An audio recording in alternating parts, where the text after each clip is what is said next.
Hi, this is Pira from Becker Music here. Old violins, or violas, or cellos, or basses for that matter. What's the story with them? There's lots of them in existence, right? And unless there's a fire or a flood or theft, they persist in the top of a cupboard or in a shoebox somewhere.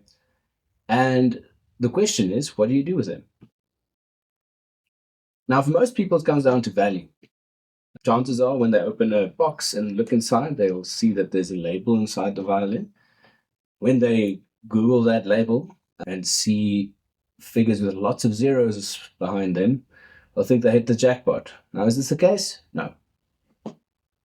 Chances are, what you have is what's called a trade instrument, and it was probably made in Bohemia or Germany, probably about 100 to 150 years ago. Now, that may sound old, but for a violin or for a cello, that's actually not very old, right? Old instruments of those classes 200 to 300 years old. Those are considered old, right? These are considered fairly modern, right? Now, is there still value to it? Yes, right? It can be used as a tool to make music once it's fully restored and in playing condition, but it doesn't have any real collector's value to it. People do like the look and feel of old instruments and old violins and cellos, especially. So the real charm that these instruments have is their age, right? So things that show their age aren't necessarily bad, right? So a lot of people ask us to make an old violin shine and look as if it's brand new out the box, right? We don't believe in that, right? You want a violin to tell the story and to carry its age and carry its previous users with it because it's part of the story and the mythology of the object.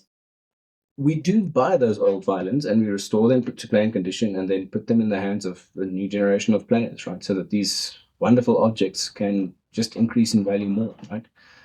If you have a violin that you're looking to sell, you want a serious offer, don't do this.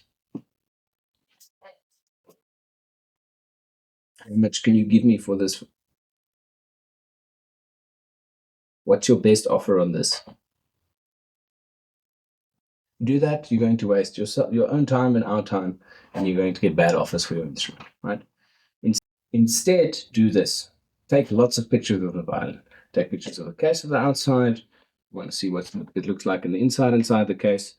Be careful when you open it. You don't want the bows to scratch the instruments, as they are often loose in old cases. The bow is also very important. We want pictures of the bow as well. We want pictures of the violin. So we want a picture of the front. Get good lighting. Take it from different angles, right? We want to see the scroll, right? So you can see that this is what's called the scroll. We want to see the button, right? This is called the button, the back of the neck of the instrument. We want to see it from the side. We want to see the back, okay? So on violins, the back of the instrument is generally considered to be one of the most beautiful parts of the instrument, right? So that you really get to show off the wood and what it looks like. Then we want to see if you've got a bridge, that's useful. Sometimes the bridge has got a stamp on it of whoever cut that bridge. It's not necessarily the same maker as the violin. Often it's not, but it does give some context for the violin. And if there's any damage to it, right? So if you see any, I mean, minor, so things that show age aren't necessarily that bad, but cracks, that kind of thing, we do want to see. The next thing we want to know is context. Context is critically important for violence. So if you can find out who played it, if it's an old relative, talk to them about it. Talk to whoever knew that old relative. Find out where this relative played or the previous owner played. Was it in orchestras? Was it schools? Were they a professional player? Were they a teacher? Did they buy this violin from their teacher? Did they travel a lot? Did they travel to Europe or to America? What was their sort of story there?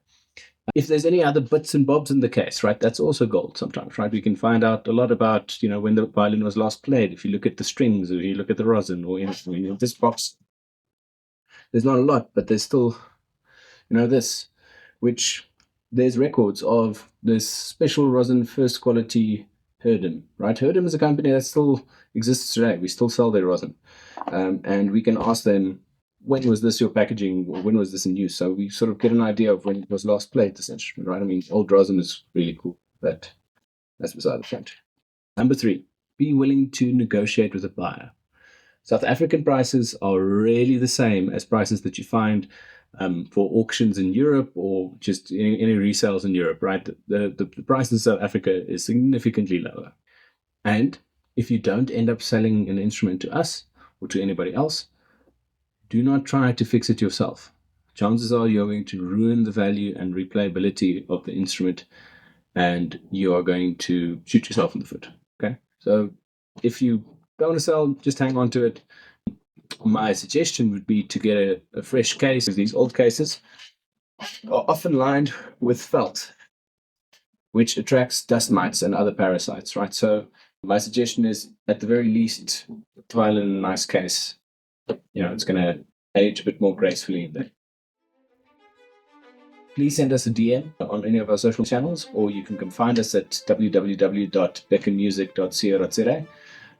We will be interested to hear from you. And thanks for watching, and we'll see you on the next video.